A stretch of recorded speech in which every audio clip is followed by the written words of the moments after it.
All right, guys, I'm not feeling the best today, feeling a little sick, but OpenAI just dropped GPT 5.1, so I couldn't help myself. I had to make this video. So right now, we're going to dive into the latest releases, what you can do in GPT 5.1 that you couldn't do before, and whether or not it's worth it or just a little bit more hype. We're going to dive into it right here. All right, so the first thing I wanted to do is just kind of dive in here and look at the release. So if you go to openai.com, you can kind of see and read through this a little bit yourself, but basically, they just released GPT 5.1 Instant and GPT 5.1 Thinking, which is basically the same thing that they had before. They switched from using traditional models like GPT 4.0 and then thinking models like GPT 3 to having this more unified model system with GPT-5. That was the latest release this summer when they came out, and it just kind of auto-selected. Now, some people love that.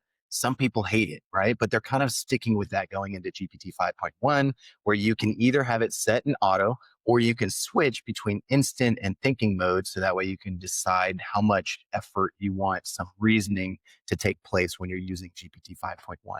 But I think that the biggest thing that people are talking about is how warm it feels to talk with GPT 5.1. So with GPT 4.0, people really appreciated how it felt more like you're talking to a human, right? You're talking with somebody that kind of understands and it talks less robotic, less cold feeling, right? But then when GPT-5 came out, there were tremendous increases in intelligence, but it felt like it decreased in emotional intelligence almost. It just felt much colder, more robotic, more succinct, right? If you think about it with a human, if you're talking with a human, sometimes you don't necessarily care if they're super intelligent. You just kind of want to have a good social experience with them, just being able to have a conversation and feel like they're connecting with you a little bit. And so GPT-5 kind of took a downturn with that, and people complained a lot about it. So they actually unlocked the legacy model where you could select GPT-4.0 if you wanted to, and then with GPT 5.1, that's something that they really tried to fix. And so you can kind of see they show examples of how it feels warmer by default and more conversational. And they kind of show some examples here. So if you typed into GPT-5 and said, I'm feeling stressed and could use some relaxation tips, they show the differences in the responses. So GPT-5 is, right, here's a few simple, effective ways to help use stress, right? It goes straight into some bullet points. Whereas GPT 5.1 says, I've got you, Ron. That's totally normal, especially with everything that you've got going on lately. That already feels like I'm not just getting a solution. I am getting somebody that kind of understands and is talking with me a little bit. My wife tells me this all the time, right? This is a male to female type issue usually is, I don't just need you to fix my problem. I need you to hear me and listen. This is something I'm constantly working on, right? Is how do I just be able to listen and make people feel like, okay, I hear you. That sucks, right? And now let's talk about some solutions, but I want to make sure that I kind of approach you like a human as opposed to just dive into solutions. And GPT-5, being the more intelligent model, dove straight into solutions. It literally was like, no, I know how to fix that for you. Here's a solution. Whereas GPT 5.1, they're really trying to take that more listening and validating approach, just having a warmer, more conversational experience as a model. And so whether or not it's 100% all the time, I don't know yet. I've only used it a little bit over the past 24 hours since it was just released yesterday. But, I do think that we're headed in the right direction of AI models that feel more natural. They feel more conversational. And this is one of the issues I've had with things like Grok or Claude is pretty good. Gemini and Grok can feel very, unnatural sometimes when you use the custom instructions. Sometimes it just like, it responds in ways that just a human would never do that. You're not going to reference the fact that I'm in the United States Marine Corps every time that you give me a response. So, GPT-5, GPT 5.1, this new model, they're really leaning in that direction, trying to make this much more natural feeling, much more organic. And so I like that about it. And I think that we're headed in the right direction just in general with AI. Now, the other thing that you can do with it is it's just going to follow instructions pretty well. GPT-5 took a big increase in being able to follow instructions. But GPT 5.1 is actually doing even better. Whereas, the example here they give is always respond with 6 words, right? Understood, all responses will be 6. Where should I travel this summer? It still gives you a full paragraph of a response. Whereas GPT 5.1, where should I travel this summer is consider Japan, Italy, Greece, Canada, Iceland. Why there? Scenery, culture, cuisine, climate, friendly locals, right? And so when you give it instructions, it's probably going to follow those instructions a little bit better. That could affect all kinds of tasks and all kinds of use cases when you're talking with it, whether it be creative or writing or things like that. Sometimes I've literally said, don't use M dashes when writing a LinkedIn post, and it'll still use M dashes. Hopefully GPT 5.1 will really listen a little bit more detailed to those instructions. So that way, when I give it instructions, it will listen a little bit better. Now, their thinking model, I think that every time they come out with a new model, it just gets a little bit smarter, right? And so I don't know how much farther we can really go. Like every time everybody comes out with a new model and it beats the benchmarks. And so I don't care that much about benchmarks. I care about how it actually feels to use it. So this is going to be very different for people in everyday life, where some people call them normies, right? And the non-technicals, non-software developers. This is where you're using ChatGPT or AI automations that are happening in the background. Whereas software developers, and I live in both worlds, they care about the AI experience a little bit differently than if you're not using it for software development. And so benchmarks and listening to custom instructions and things like that, they matter a lot more when you're actually doing custom code with AI. Whereas if you're just chatting with it every day and you're just having a conversation, you're asking it for advice or feedback on something, you don't really care as much about some of the things that matter when you're coding.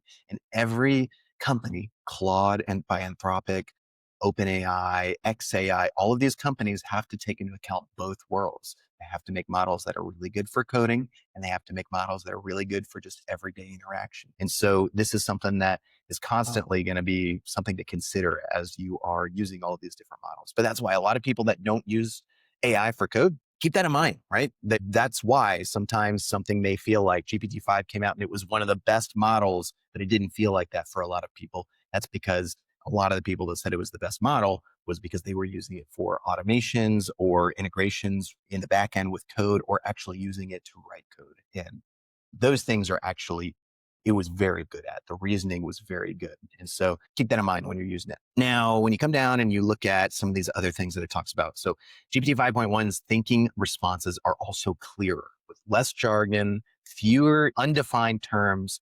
This makes our most capable model more approachable and easily understandable, especially for complex tasks at work and explaining technical concepts. And so I'm a big fan of this because I don't want you to give me words in a response that I don't understand. It's like talking to an extremely intelligent person, but every word they use is like some kind of scientific term for something. I don't know what you're saying. And so I don't really care how smart you are if I'm not smart enough to keep up. So it seems like they're heading in that direction where it's really, really smart, but it also recognizes most people aren't at that level. So you need to be able to respond well. So if you said, explain BABIP and WRC plus, right? Here's the clean, no nonsense explainer of what, and it's already losing me once it starts throwing formulas in.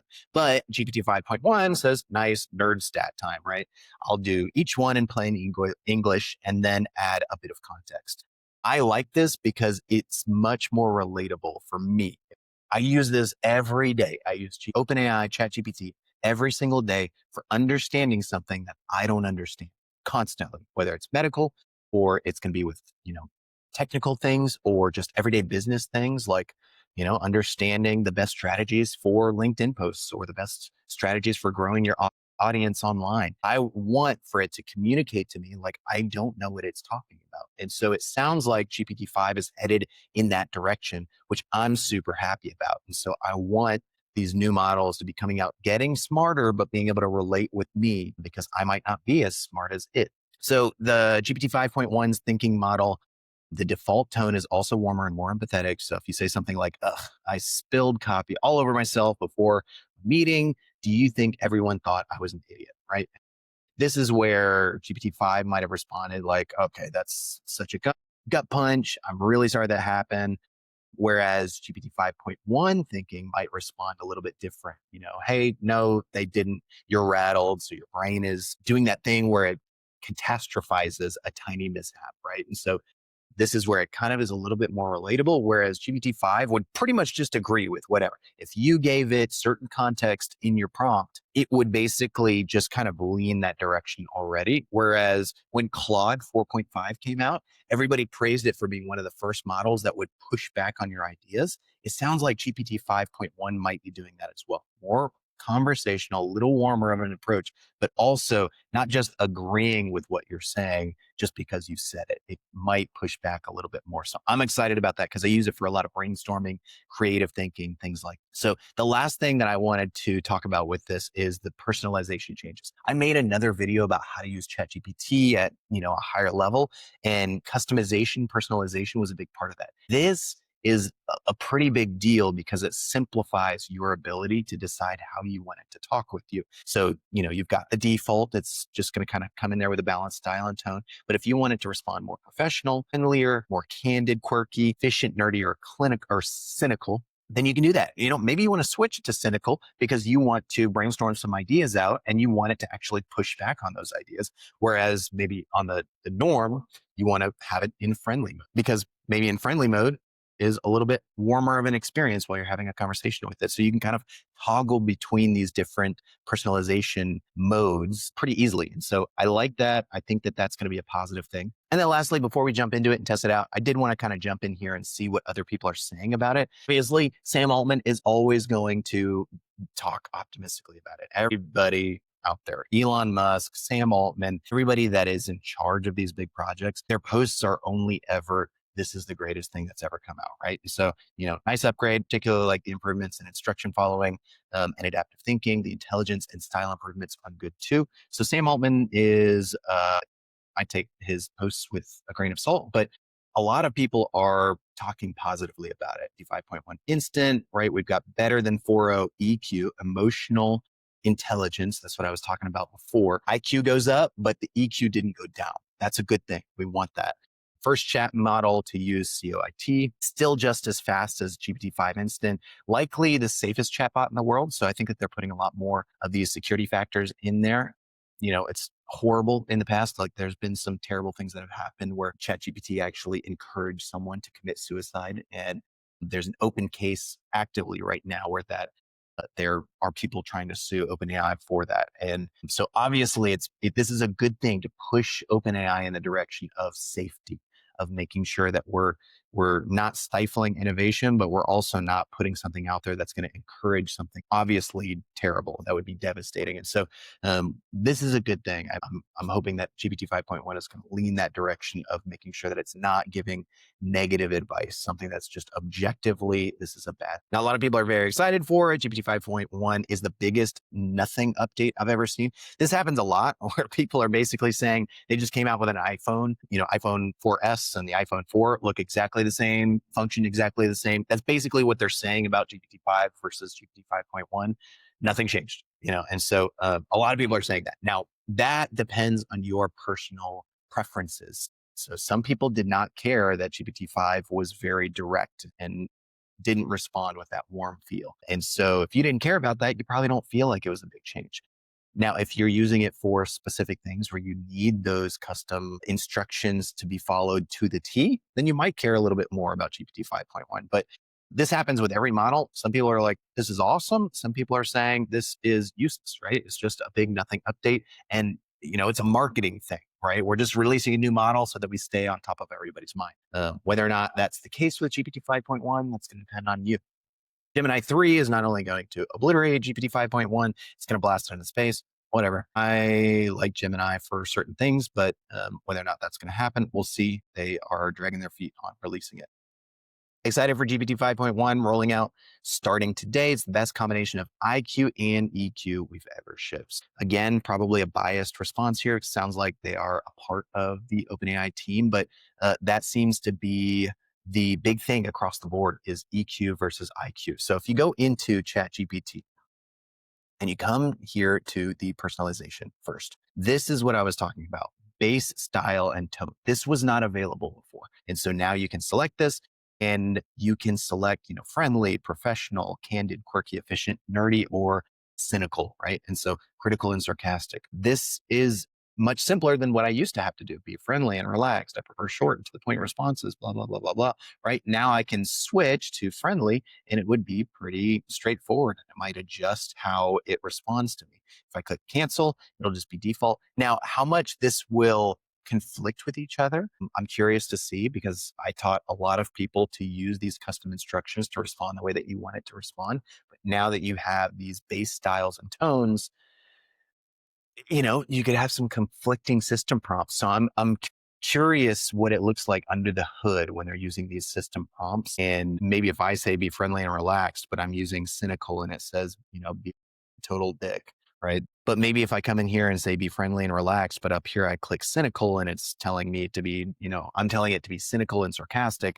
Those are conflicting prompts, basically. And that's how all of this works under the hood, is you're giving it instructions. So if you tell a human, hey, I always want you to be super nice, and then tell them, I always want you to be super mean right after that, they're going to be confused. They're not really going to know which one they should go with. So if you're going to use these outside of default, I might suggest loosening up your custom instructions. I don't know how much that's going to affect it yet. I'm going to have to run through and test each one of these individually and kind of experiment and see how much it listens and which one it leans on. But right off the bat, just from what I know about using the actual API with OpenAI, you're going to want to loosen up your custom instructions a little bit if you're going to use the default tone or anything outside of the default tone, because you're basically going to give it conflicting instructions, and that is never a good thing. So that's what I would say right off the bat. Definitely use it though. I'm going to switch this over to friendly, click save, and then jump in here. And I'm going to say the same thing. What's the best way to grow my LinkedIn audience? Now, one thing I do like about it is in GPT-5, when I was in auto mode up here top left, you can click auto here, or you can click instant or thinking. So you can kind of decide if it's just going to instantly respond or take some time and think about that before it responds. Now, in GPT-5, for some reason, there were times that it was like a very simple request and it would for some reason spend time thinking about it, right? One thing I'm noticing right off the bat is GPT 5.1 can kind of determine if it needs to think longer or if it should just instantly respond a little bit better. And so, right here we saw it didn't really waste much time with the thinking model. It just jumped into an instant response. I like that. That's a good thing. I want it to really respond instant more often than not, unless I specifically give it a very difficult question that it needs to go off and research or think about. But right here, I'm getting pretty good response. Now, this is probably something I might have gotten with GPT-5, pretty straightforward. But if I ask it a question that requires some emotional intelligence, like maybe I said, I'm really struggling to grow my LinkedIn audience. It's kind of discouraging me, right? In that scenario, it can already tell that I'm a little frustrated about it. And so, yeah, man, I get that. LinkedIn growth feels slow until suddenly it doesn't. And the dip before breakthrough always feels like, why am I even doing this, right? So if I just come in here and say, should I just give up on it? I've only been focused on it for about a month, but it's discouraging already. Short answer, don't quit, right? But I get why you feel like quitting. So this is, again, it's kind of come in with that emotional intelligence. The EQ is what we're talking about here. That's a positive thing. So if you use ChatGPT for this type of brainstorming, like, I'm just really frustrated about the way things are going with my LinkedIn strategy or whatever it is that you're focused on, then it might give you different input and it's going to take those emotions into account when it responds, as opposed to just, nah, or yeah, you could quit. GPT-5 might have literally been like, yeah, it's probably just not worth your time right now. And so GPT 5.1 is going to take that into account, push back on what you're suggesting and give you a little bit of a better response. So I'm pretty happy with it so far. I do like that it can use the instructions a little bit more particularly. So if I said only use 7 words for your responses. Got it. Okay. Where should I travel in Spain this summer? All right. 1, 2, 3, 4, 5, 6, 7. Great. I'm bringing my family. 1, 2, 3, 4, 5, 6, 7. Great. What about multi-country? Spain, Portugal, Italy, Greece. 1, 2, 3, 4, 5, 6, 7. Oh, okay. We're going to let that one slide because it's kind of one word, kind of a merged word, but that is 8 words, right? 1, 2, 3, 4, 5, 6, 7, 8. Is that 8 words? Yeah. 1, 2, 3, 4, 5, 6, 7. Whatever, But being able to give it some instructions like this, especially when you're doing things like AI automation, which is what we do at Madewell AI, we really want it to listen to the instructions. And so if I said 7 words, I mean it, not 8, not 9, not 6. I want 7 words. And so it really starts to matter when you're doing things like, giving it an automation where you really need to extract information from a big text document and only put the specific structured format of data into another API or another tool. And so that's what we're constantly doing is we're using AI to automate things for businesses. And if it doesn't follow the instructions, then it's borderline useless to us, And so we really need it to be able to follow these instructions. And so you can see it kind of naturally happening in conversation form here. But for us, when we're using it in code in the back end, you never really see it actually happening, but we need it to follow those instructions. So I am a big fan of anything that's pushing the direction of both better instruction following as well as better emotional intelligence, because it doesn't matter if this AI tool is getting smarter. It matters if you feel like you can connect with it and you understand what it's trying to explain to you. And this is one of the reasons why they say the best way to communicate is like you're communicating to a third grader at a third grade level. And so if you do that, then you're not necessarily trying to write in a patronizing way. But at that third grade level, it's usually, okay, we can write still professional and clean and relatable, but it's something that everybody can understand as opposed to talking to a PhD level student. That is different. You don't want that. And so I like that we're headed in this direction. I'm excited to see what comes of it. So I would love for you guys to check it out.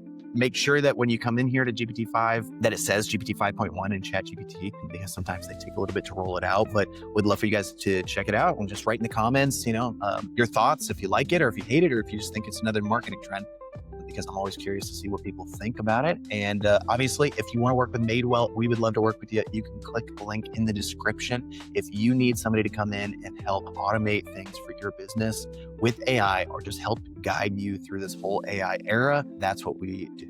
We would love to work with you on that. So click the link in the description. We'd love to work with you. Obviously, like, follow, subscribe. Super excited to bring all of these tips and tricks on the latest AI products and apps out there, because things are constantly changing. And if you're not using the latest technologies, things are changing so fast. You need to be able to keep up. And so that's what I'm focused on, is making sure that we help people put the right technologies into place so that they can be more effective and get back their time. But thanks for watching.